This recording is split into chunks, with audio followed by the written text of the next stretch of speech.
സജ്ജനങ്ങളായ സ്വാലിഹീങ്ങളായ ആളുകളുടെ അർവാഹുകൾ,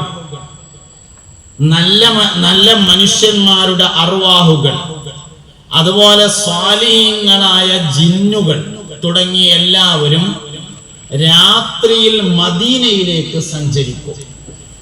ഈ അർവാഹുകളുടെ കൂടെയുള്ള റൂഹിന്റെ സഞ്ചാരമാണ് യഥാർത്ഥത്തിൽ സ്വപ്നം എന്ന് പറയുന്നത്. സജ്ജനങ്ങളായ സ്വാലിഹീങ്ങളായ ആളുകളുടെ അർവാഹുകൾ, സ്വാലിഹീങ്ങളായ ജിന്നുകളൊക്കെ രാത്രി മദീനത്ത് പോകും. മദീനയാണ് ഏറ്റവും പ്രധാനപ്പെട്ട അഭയ കേന്ദ്രം എന്ന് പറയുന്നത്. അഫ്ദലു തുർബത്തുൽ അർളി തുർബത്തുൽ മദീന. ഭൂമിയിലെ മണ്ണുകളിൽ ഏറ്റവും അഫ്ദലായത് മദീനത്തെ മണ്ണ്. ഈ യാത്ര രാത്രി പകുതിയാകുന്നതിന്റെ മുമ്പാണ് ഉണ്ടായിരിക്കുക. അവരുടെ കൂടെ യാത്ര ചെയ്യണമെങ്കിൽ രാത്രി പകുതിയാകുന്നതിന്റെ മുമ്പ് ഉറങ്ങണമെന്നതാണ് മൂന്നാമത്തെ നിബന്ധന. നാലാമത്തത് സ്വലാത്തിന് അധികരിപ്പിക്കുക എന്നതാണ്. ഏത് സ്വലാത്തും പറ്റും. അതിനായിട്ട് മഹത്തുക്കളായ ആളുകൾ നിർദ്ദേശിച്ച പ്രത്യേക സ്വലാത്തുണ്ട്, അതും പറ്റും. ഇനി ഷാ വലിയുള്ളാഹി ദഹ്ലവി പറഞ്ഞിട്ടുണ്ട്, പുണ്യനബി സല്ലല്ലാഹു അലൈഹി വസല്ലമയെ ഉറക്കത്തിൽ കാണണമെന്ന് ആഗ്രഹിച്ച് ചെറുതാവൊന്നും വേണ്ട, ഉണർച്ചയെ തന്നെ കാണുന്നു. ഉറക്കത്തിൽ നോക്കേണ്ട ആവശ്യമൊന്നുമില്ല, ഉണർച്ചയിൽ തന്നെ കാണുമെന്ന് പറഞ്ഞിട്ടുണ്ട്. ഷാ വലിയുള്ളാഹി ദഹ്ലവിയുടെ ആ ഗ്രന്ഥത്തെ സമദാനി സാഹിബ് മലയാളത്തിലേക്ക് പരിഭാഷപ്പെടുത്തുകയും ചെയ്തിട്ടുണ്ട്. അതിൽ അദ്ദേഹം പറയുന്നുണ്ട്, കാണുന്നു മാത്രല്ല ഞാൻ കണ്ടിട്ടുണ്ട് എന്നുകൂടെ പറഞ്ഞു വെക്കുന്നു. അപ്പൊ അതുകൊണ്ട് ഹബീബുനാ റസൂലുള്ളാഹി സ്വല്ലല്ലാഹു അലൈഹി വസല്ലമ തങ്ങളെ കുറിച്ച് പഠിക്കുകയും അറിയുകയും വേണം. ഈമാന്റെ അസ്ലാണ്. അത് എത്രത്തോളം സന്ദർശിച്ചു മടങ്ങി വന്നു. രാവിലെ കഅബമക്ക് ഇങ്ങനെ തല വെച്ചിട്ട് ഇങ്ങനെ ഇരിക്കുകയാണ്. കൈ ഇങ്ങനെ വെച്ചിട്ട് ആ കൈമ തലയും വെച്ചിട്ട് അബൂജഹൽ വന്നിട്ട് ചോദിച്ചു, മുഹമ്മദേ എന്തേലും പുതിയ വല്ല വിടൽസും ഉണ്ടോന്ന് ചോദിച്ചു. പുതിയ എന്തേലും ഉണ്ടോന്ന് ചോദിച്ചു.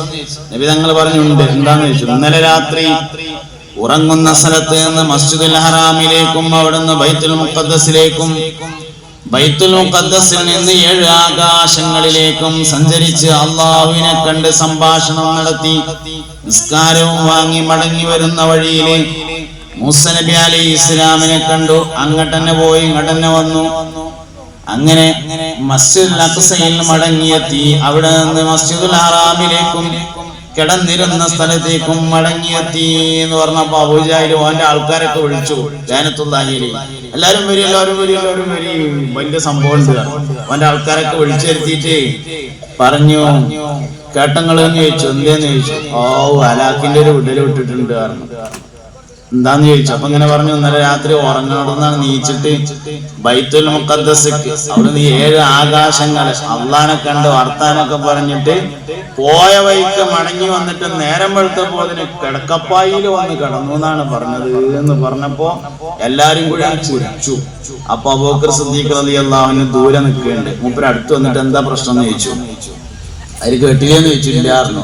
എന്നപ്പൊ ഇങ്ങനെയൊക്കെ ഒരു വർത്താനം ഉണ്ടായി എന്ന് പറഞ്ഞപ്പോ ചോദിച്ചു, ഇതിന്റെ നബി പറഞ്ഞാണോ എന്ന് ചോദിച്ചു. എന്ന് പറഞ്ഞു. എങ്കിൽ അബൂബക്കർ അത് വിശ്വസിച്ചിരിക്കുന്നു എന്ന് പറഞ്ഞു. റളിയല്ലാഹു അൻഹു. ഇതാണ് ഈമാൻ എന്ന സാധനം. മുഹമ്മദ് നബിയോടുള്ള താല്പര്യം, അതിനെയാണ് ഈമാൻ എന്ന് പറയാം. ബിദ്അത്തിന്റെ അടിസ്ഥാനം പുണ്യ നബിയോടുള്ള താല്പര്യക്കുറവാണ്. സർവമത സത്യവാദത്തിന്റെ അടിസ്ഥാനം നബിതങ്ങളോടുള്ള താല്പര്യക്കുറവാണ്. ഇങ്ങനെ എല്ലാ വിഷയം നമ്മുടെ ഉമ്മത്തെ ഏറ്റവും കൂടുതൽ പൈസ ചെലവാക്കൽ റബീഉൽ അവ്വൽ 12-നാണ്. മജ്ലിസുൻ നൂറിന്റെ വാർഷികത്തെക്കാൾ, ബദരീങ്ങൾ ആണ്ടിനേക്കാൾ, മുഹ്യിദ്ദീൻ ശൈഖിന്റെ ആണ്ടിനേക്കാൾ, മഹലിന്റെ വാർഷിക കുടുംബ സംഗമത്തെക്കാൾ ഏറ്റവും മദ്രസ ഉസ്താദുമാര് കുട്ടികൾക്ക് പാട്ടും പ്രസംഗവും കഥാപ്രസംഗവും പരിപാടികളൊക്കെ കൊടുക്കൽ തുടങ്ങും.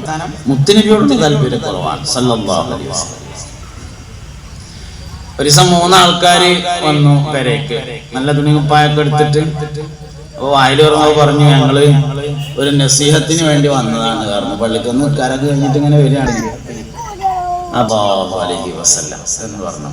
അപ്പോൾ പറഞ്ഞു, അത് വേണ്ട, തന്നെയാണ് നല്ല ഉപദേശമായി എന്നൊക്കെ പറഞ്ഞ് ഞങ്ങൾ പോവുകയാണ്. അവിടെ ഞാൻ പറഞ്ഞു, പോണമെന്നൊന്നുമില്ല. പിന്നെ ഇപ്പൊ ചോദിച്ചു ടൈറ്റ് ആക്കേണ്ടി വരും തോന്നുന്നു. ഇതിങ്ങനെ അടിക്ക് പോകുന്നുണ്ട്. നിക്കക്കാരൻ ഒന്ന് വന്നാൽ നന്നായി.